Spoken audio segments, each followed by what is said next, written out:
الحكاية بتبدأ مع إريكا اللي كان نفسها خطيبها يخرج معاها بعد ما خلصت شغلها في الليل، بس هو كان مشغول بالشغل فقررت تخرج لوحدها. ومفيش شوية ولقيته ظهر فجأة وفاجئها بعد ما قابلت صاحبتها، والحركة دي خلتها تنسى زعلها خالص. لما رجعوا البيت خدوا الكلب بتاعهم ونزلوا يتمشوا في هدوء، وفي الجنينة سابوا الكلب يتحرك براحته وقعدوا يتكلموا عن مستقبلهم وكلام كله تفاؤل كأن الدنيا بتضحك ليهم. بس فجأة اختفى الكلب وبدأوا يدوروا عليه بهدوء لحد ما لقوه مع شلة بلطجية كانوا ناويين يقلبوا القعدة غم. العيال دي كانوا مطلعين موبايلاتهم وبيصوروا، والموضوع اتطور بسرعة لتلقيح كلام وضحك بغتاتة. وقبل ما يلحقوا يهربوا البلطجية هجموا عليهم وقالوا ليهم هاتوا الساعة والخاتم فورا، مش هنقضي اليوم كله هنا. وبدأ الضرب ينزل زي المطر. إريكا اترزعت في الحيطان لحد ما وجهها كله بقى دم، وخطيبها اتضرب بالشوم واتداس عليه بمنتهى القسوة. بعد فترة وصل الإسعاف ونقلوهم هم الاتنين للطوارئ، وفي المستشفى المحقق ميرسر بدأ يحقق في الواقعة وبدأ يرمي كلام ويلمح إن ليه علاقة بجوز الأم. والدنيا اتوترت لما الراجل سمع الكلام ده ودخل في خناقة مع المحقق، بس المحقق مرجعش في كلامه وكأنه شاف القرف ده كتير قبل كده. بعد 3 أسابيع إريكا فاقت من الغيبوبة وهي مش مركزة لتتصدم بخبر موت خطيبها. الخبر نزل عليها كأنه صاعقة وهد كل قوتها، ودخلت في نوبة عياط مريرة. وبعدها بفترة قعدت مع الشرطة بس ما قدرتش تتعرف على أي حد من اللي هجموا عليهم. كل الوشوش كانت ممسوحة من ذاكرتها، ورجعت لبيتها الفاضي تقلب في حاجته وتفتكر كل لحظة حلوة ضاعت منها للأبد. السكوت اللي مال البيت خلى ذكرياتها مع خطيبها صوتها أعلى من أي حاجة تانية. وهي راجعة لقسم الشرطة عشان تتابع القضية بدأت تحس إن حتى خطوات الناس العادية حواليها فيها حاجة غلط، وبقت تشوف أي حركة مريبة كأنها تهديد مباشر ليها. بعد ما ضيعت وقت كتير في القسم من غير فايدة الزهق سيطر عليها وقررت تمشي، وبدل ما تروح البيت راحت لمحل سلاح، بس لقت الإجراءات معقدة وهتاخد شهور عشان تقدر تحمي نفسها. وهي خارجة محبطة قابلت راجل عرض عليها بديل أسهل بكتير وحط سلاح في إيدها، طبعا مش جدعانة منه ولا ببلاش. بعدها راحت شغلها وبدأت تركب أجهزة صوت في جنينة، وهي بتسمع كلام الناس حواليها بنص عين كأن الأصوات كلها داخلة في بعضها. في مكان تاني المحقق قاعد في بار وظهرت طليقته اللي شغالة محامية. هو كان مصمم يقضي على المجرم اللي بيطارد زوجة واحد تاني، وحاول يقنعها تستخدم نفوذها عشان تحبس الراجل ده، بس هي رفضت قطعيا وقالت له إن ده تعارض مصالح ومش هتتخطي الخط ده أبدا. إريكا دخلت محل صغير وفجأة اقتحم المكان راجل بيزعق للبياعة وبيسأل عن ولاده بجنون. من غير أي تفاهم ولا مقدمات طلع سلاحه وفرغ الرصاص كله في صدر الست الغلبانة. وهو بيلم أي حاجة من المحل موبايل إريكا رن فانتبه ليها وبدأ يدور على مصدر الصوت، بس إريكا كانت أشطر منه، لفت من وراه وبدون تردد خلت الرصاص يقضي عليه وينيمه للأبد. خرجت من المحل ببرود تام وكأن حاجة ما حصلتش ورجعت بيتها. في الصبح الشرطة مالت المكان بس مفيش حاجة منطقية، جثتين مرميين، مفيش فلوس اتسرقت ومفيش دافع واضح، وده خلى المحققين قدام أسئلة أكتر من الإجابات. إريكا في البيت قاعدة تعيد مشهد القتل في دماغها مليون مرة، وبعدها بدأت تتدرب على الكلام اللي هتقوله في برنامجها الإذاعي. لما رجعت الشغل مديرها ما كانش مقتنع إنها جاهزة وحاول يقنعها تاخد أجازة أطول، بس هي صممت وقدرت تاخد وقت البث بتاعها. أول ما بدأ البث سكتت فجأة وكأنها تاهت في أفكارها، والسكوت طال لدرجة إن المنتجين اترعبوا، بس بعد لحظات قدرت تستجمع نفسها وكملت الكلام. بدأت تتكلم عن مدينة نيويورك بصوت ثابت، حولت المدينة في كلامها لحاجة شاعرية بس مجروحة، وقعدت تحكي عن الخوف اللي بقى مستخبي في كل ركن. خلطت وجعها الشخصي بوجع المدينة وقالت بصوت مبحوح إن العتمة والليل خلوا الناس تخاف من بعضها.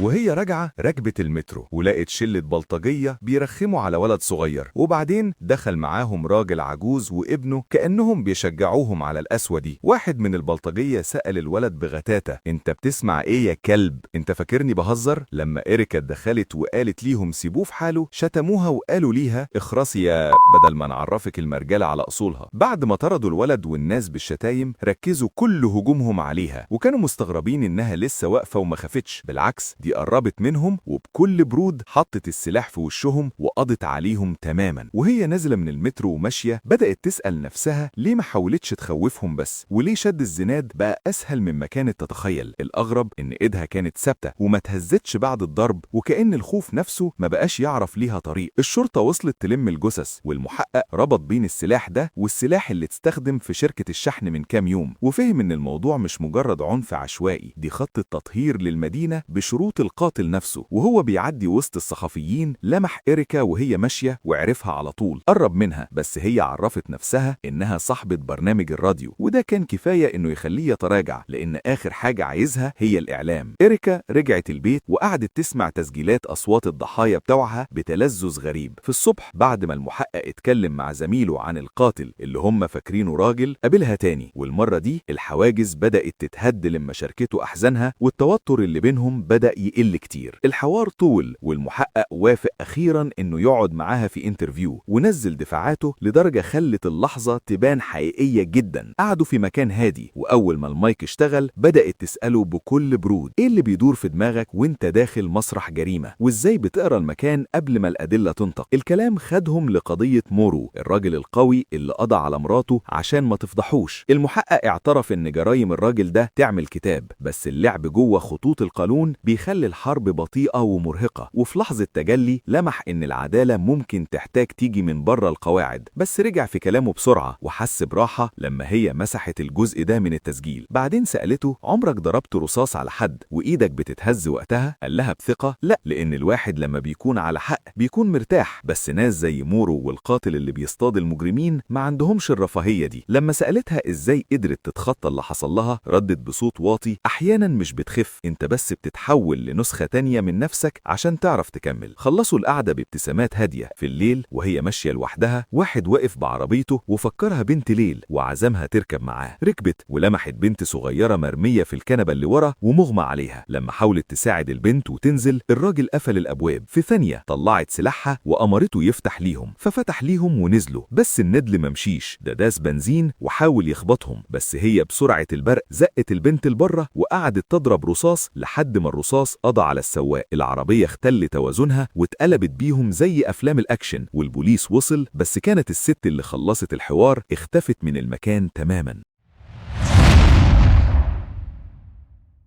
في الصبح الصحفيين اتلموا حوالين المحقق وقعدوا يرموا عليه أسئلة ملهاش آخر عن حادثة العربية. وهو بينهي كلامه لمح إريكا وسط الزحمة، وبعدين اتكلم معاها بصراحة وقال لها إنها الوحيدة في الإعلام اللي بيثق فيها. الموضوع بقى حديث المدينة كلها، ناس شايفة إن المنتقم ده بطل شجاع، وناس تانية بتتريق وتعمل نكت في الأسانسيرات. مديرها في الشغل طلب منها تركب الموجة وتتكلم عن المواطن المنتقم ده في برنامجها. كانت مترددة ومش مرتاحة، بس وافقت في الآخر. أول ما الهوا بدأ فتحت التليفونات للناس، واحد يقول دي عدالة لما القانون يفشل، وواحد يقول ده جنان ومش عدل، وشوية بيضحكوا وخلاص. إريكا ما استحملتش الضغط، سابت الاستوديو وخرجت تجري على قسم البوليس عشان تسلم نفسها. بس أول ما وقفت قدام الضابط الكلام ما طلعش، ووجع الضحايا اللي قضت عليهم قعد يصفر في ودنها، فلفت ورجعت تاني. راحت لمبنى عالي وكلمت المحقق ميرسر عشان تهدي نفسها بصوته. هو سمعها بصبر وعرض يساعدها تنام، بس هي رفضت لما شافت مورو داخل المبنى. قفلت معاه وتبعت مورو جوه الأسانسير لحد آخر دور. أول ما خرج وكان متخيل إن محدش يقدر يلمسه، وقفته وبكل جراءة بدأت ترمي في وشه كل بلاويه وذنوبه بكلام زي الرصاص. مورو غدر بيها وضربها بحاجة فوقعت على الأرض، بس ما استسلمتش، قامت كأنها متعودة على كده. وبقية المشهد خلص في ثواني بإنه انتهى تماما. الشرطة جت والرواية الرسمية بقت إنه حادث مأساوي ومورو وقع، بس الاسم كله كان حاسس إن كرامتهم اتجرحت، لأن في حد بره بيصفي حسابات شخصية وبيبعت رسالة إنه بيعمل اللي هم ما قدروش أو مرضيوش يعملوه. في مكان تاني أم ديفيد لقت إريكا قاعدة على السلالم بتترعش والدم ناشف عليها. بكل حنية نظفت لها جرحها، والأول مرة اتكلموا بجد. لما إريكا اعترفت لها بصراحة وقالت لها أنا قتلت راجل النهاردة، الست الكبيرة ما حكمتش عليها، بالعكس قعدت تصبرها وقالت لها إن الذنب ده حمل تقيل. في الاسم المحقق ميرسر ما كانش طايق نفسه، وأمر رجالته يراجعوا كل خطوة وكل ثغرة في القضايا اللي فاتت، عايز يعرف مين اللي بيلعب من ورا ظهره. وهو بيدور كلم صاحبته الجديدة إريكا عشان تساعده يخلي شاهدة تنطق باللي شافته. راحوا للبنت كلوي اللي إريكا نقذتها من حادثة العربية، بس البنت صممت إنها ما شافتش أي وشوش ولا عارفة مين البطل اللي نقذها. بس بكل برودة قالت لإريكا إن السلسلة اللي في رقبتها عجباها وخدتها منها. والموقف ده ساب توتر غريب في الجو. وهم خارجين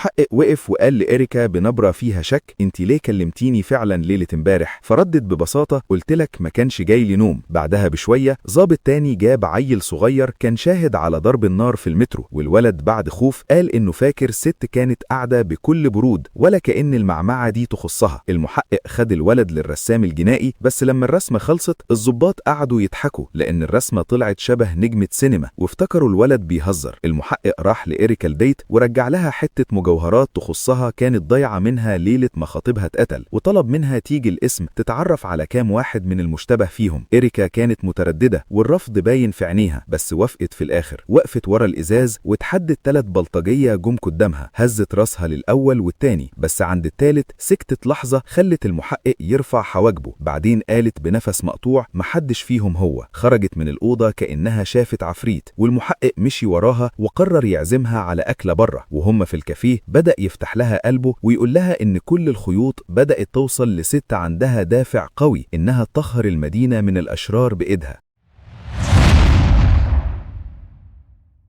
المحقق ميرسر بصلها كمان وقال بكل حزم إنه مش هيتردد لحظة في إنه يقضي على أي حد بيخالف القانون حتى لو كان الشخص ده قريب من قلبه. إريكا هزت راسها بالموافقة من غير ما تبين أي ركبة، والجو بينهم بقى مشحون جدا. لما جت تمشي طلب منها تفضل، وإيديهم لمست بعض، وفي اللحظة دي سألها تفتكر خطيبها اللي مات كان هيقول إيه لو شافها بتعمل كده في المدينة، بس هي ردت ببرود إنها ما بقاش يهمها رأي الأموات. المحقق بدأ ينبش ورا المكالمة اللي جات له منها متأخر في الليل، بس هي كانت سبقته بخطوات. راحت لمحل مجوهرات وقدرت توصل لاسم صاحب الخاتم بعد ما دفعت قرشين للبياع. الاسم ده وصلها لست رفضت تتكلم في الأول وقفلت الباب في وشها، بس بعدين بعتت لها رسالة فيها عنوان وفيديو يصعب على الكافر للحظة الضرب اللي خدوه هي وخطيبها. إريكا شافت الفيديو مرة واحدة وجزت على أسنانها، وبعتت الفيديو للمحقق وراحت على العنوان بنفسها. في الوقت ده المحقق جاله تقرير إن مكالمة إريكا كانت من نفس المكان